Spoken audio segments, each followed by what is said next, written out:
I have a new hobby. I am collecting stories that I can actually prove are told among the Russian people. They make them up themselves, they tell them between themselves, reveals they got a great sense of humor, and they've also got a little cynical attitude about things in their country. The story was an American and a Russian arguing about their two countries, and the American said, look, in my country, I can walk into the Oval Office, I can pound the president's desk and say, Mr. President, I don't like the way you're running our country. And the Russian said, I can do that. The American said, you can? He says, yes. I can go into the Kremlin, to the General Secretary's office, pound his desk and say, Mr. General Secretary, I don't like the way President Reagan's running his country. I didn't tell this one to Gorbachev. You know, there's a 10-year delay in the Soviet Union of delivery of an automobile. And you go through quite a process when you're ready to buy, and then you put up the money in advance. This man, he laid down his money, and then the fellow that was in charge said to him, okay, come back in 10 years and get your car. And he said, morning or afternoon?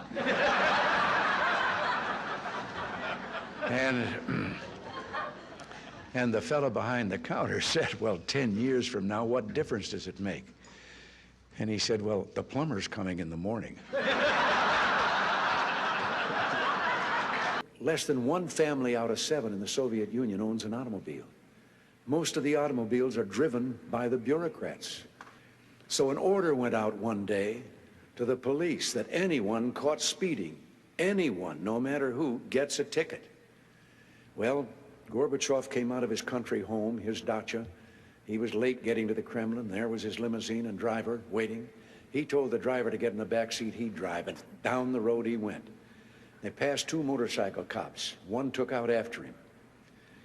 And pretty soon he's back with his buddy, and his buddy says, well, did you give him a ticket? And he said, no. Well, he said, why not? Oh, he said, too important. Well, he said, we're told to give anybody a ticket, no matter who it is. Oh, he said, no, this one was, I could. Well, he said, who was it? He said, I couldn't recognize him, but his driver was Gorbachev. One of the heads of state that I met with on this visit told me the story about the 2 fellows in the Soviet Union that were walking down the street, and the one of them says, have we really achieved full communism? Is this it? Is this now full communism? And the other one said, oh, hell no, things are going to get a lot worse.